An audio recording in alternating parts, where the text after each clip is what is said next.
السلام علیکم، مبارک ہو پاکستانیوں۔ آج 21 اکتوبر 2024 میں 26ویں آئینی ترمیم منظور کرا لی ہے گورنمنٹ نے 4 لوٹوں کی مدد سے اور مولانا فضل الرحمان کی مدد سے۔ اس ویڈیو میں آپ کو بتاؤں گا کہ 1973 کا آئین جب بنا، اگست 1973 میں جب پاکستان کا متفقہ آئین بنا، اس کے اندر 26 دفعہ، آج کی چھیڑ چھاڑ کے بعد 26 دفعہ چھیڑ چھاڑ کی گئی، 26 دفعہ آئین میں ترمیم کی گئی۔ تو ان تمام ترامیم کی ڈیٹیل شارٹ کٹ میں آپ کو بتاؤں گا۔ سب سے پہلی جو ترمیم کی گئی وہ آئین بننے کے 1 سال بعد کی گئی 1976 میں، جس میں مشرق پاکستان کیونکہ الگ ہو چکا تھا تو پاکستان کی جو حدود تھی، جو جغرافیائی حدود تھی، اس کو مقرر کیا گیا آئین کے اندر۔ اس کے بعد جو دوسری ترمیم ہوئی وہ اس کے 4 ماہ بعد ہوئی، جس کے اندر قادیانیوں کو غیر مسلم قرار دیا گیا اور قادیانیوں کو دائرہ اسلام سے خارج کیا گیا۔ تیسری آئینی ترمیم جو تھی 1975 میں ہوئی، جس میں حکومت کو اختیار دیا گیا کہ اسلامی پاکستان جو ملک ہے اس کے اگینسٹ جانے والی یا اس کی ملکی مفادات کے خلاف کام کرنے والی جو سیاسی جماعتیں ہیں ان کو وہ کالعدم قرار دے سکتی ہے، یا حکومت کو اختیار دیا گیا۔ چوتھی آئینی ترمیم کے اندر عدالتوں کے اختیارات میں کمی لائے گی اور اسمبلی میں اقلیتوں کی مخصوص جو نشستیں تھیں اس میں اضافہ کیا گیا۔ پانچویں آئینی ترمیم میں سندھ اور بلوچستان کی جو ہائی کورٹ تھی اس کو الگ الگ کیا گیا اور چیف جسٹس سپریم کورٹ کی مدت ملازمت 5 سال رکھی گئی، اور ساتھ ہی جو ہائی کورٹس کے جو چیف جسٹسز ہیں ان کی مدت ملازمت 4 سال رکھی گئی۔ چھٹی آئینی ترمیم کے اندر جو کہ دسمبر 1976 میں ہوئی، 1976 میں ہوئی، اس میں چیف جسٹس کی عمریں جو ہیں اس کا تعین کیا گیا۔ سپریم کورٹ کی چیف جسٹس کی عمر 65 سال تعین کی گئی اور ہائی کورٹ کے چیف جسٹس کی جو عمریں ہیں وہ 62 سال کا تعین کیا گیا۔ 7ویں آئینی ترمیم جو کہ مئی 1977 میں ہوئی، اس میں وزیر اعظم کو اختیار دیا گیا کہ وہ اعتماد کا ووٹ لے سکتا ہے، اعتماد کے ووٹ کے لیے وہ قوم کی طرف جا سکتا ہے، ریفرینڈم کرا سکتا ہے۔ 8ویں ترمیم ضیاء الحق کے دور میں ہوئی، جس کے اندر اس نے اپنی جو مارشلات تھا، اپنی جو حکومت تھی اس کو تحفظ پہنچایا، اور اس کے علاوہ صدر کو اختیار دیا گیا کہ وہ اسمبلی کو بھی تحریر کر سکتا ہے اور وزیر اعظم کو بھی ہٹا سکتا ہے اپنی چیئر سے۔ 9ویں یعنی ترمیم جس کے اندر شریعت کو لینڈ آف لا بنایا گیا۔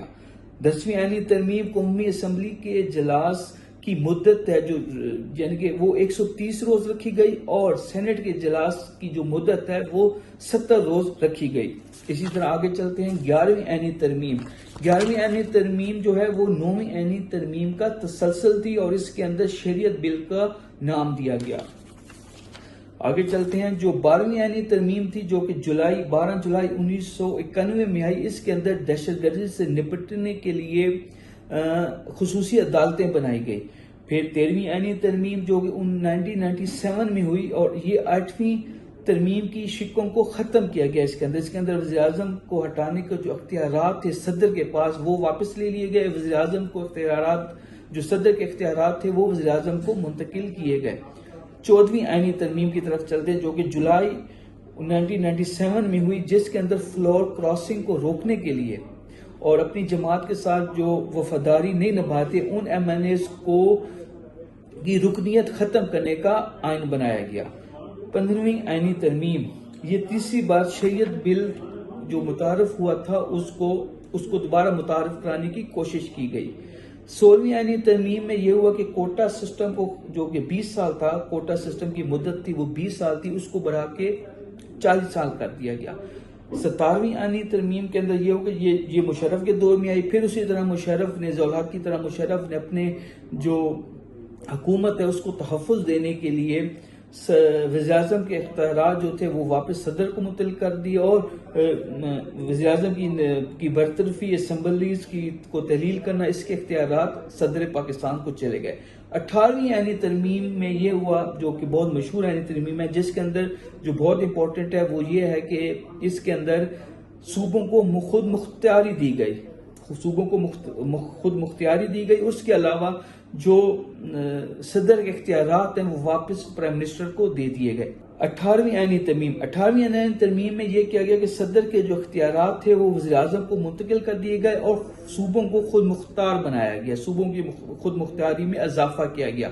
19ویں آئینی ترمیم جو کہ دسمبر 2010 میں آئی، اس میں اسلام آباد ہائی کورٹ کا قیام ہوا اور اس کے اندر جو جسٹسز ہیں ان کی تعیناتی کا متعلق قانون کو 19ویں آئینی ترمیم جو کہ دسمبر 2010 میں ہوئی، اس کے اندر اسلام آباد ہائی کورٹ کا قیام ہوا۔ 20ویں آئینی ترمیم میں انہوں نے جو نگران حکومت تھی اس کی تقرری کے لیے حزب اختلاف جو اپوزیشن لیڈر ہوتا ہے اس کی آمادگی کو لازمی قرار دیا۔ اس کے علاوہ چیف الیکشن کمشنر اور جو ممبران ہیں ان کی ملازمت کے حوالے سے مدت کو تعین کیے گئے، کتنی مدت کے لیے چیف الیکشن کمشنر اور ان کے ممبران کو ہائر کیا جائے گا۔ 21ویں آئینی ترمیم کے اندر فوجی عدالتوں کا قیام کیا گیا۔ 22ویں جو آئینی ترمیم تھی اس کے اندر چیف الیکشن کمشنر کی اہلیت کا تحریکار کو واضح کیا گیا۔ 23ویں آئینی ترمیم کے اندر 2015 میں بننے والی فوجی عدالتوں کی مدت 2 سال بڑھا دی گئی۔ 24ویں آئینی ترمیم کے اندر دوستانہ کی مردم شماری کو مد نظر رکھتے ہوئے حلقہ بندیوں کی منظوری دی گئی اور اس کے علاوہ ختم نبوت سے ریلیٹڈ بھی اس کے اندر شک شامل تھی۔ 25ویں آئینی ترمیم کے اندر فاٹک جو ہے کہ فاٹک کو کے پی کے اندر انضمام کیا گیا، اس کا حصہ بنایا گیا اور کے پی کے اسمبلی کے اندر فاٹک کی جو نمائندگی ہے اس کو لازم قرار دیا گیا۔ 26ویں آئینی ترمیم جو کہ 21 اکتوبر 2024 میں پاس ہوئی، یعنی کہ آج صبح 4 بجے پاس ہوئی، اس کے اندر کافی چیزیں ہیں لیکن جو سب سے مین چیز ہے وہ آپ کو پتہ ہے کہ چیف جسٹس کی جو تعیناتی ہے اس حوالے سے قانون سازی کی گئی کہ 3 چیف جسٹس کے لیے 3 کا نام آئے گا، موسٹ 3 جو سینئر پرسن ہوں گے ان میں سے وزیر اعظم یا کمیٹی جو ہے وہ اس کی تعیناتی کرے گی۔ بہت شکریہ۔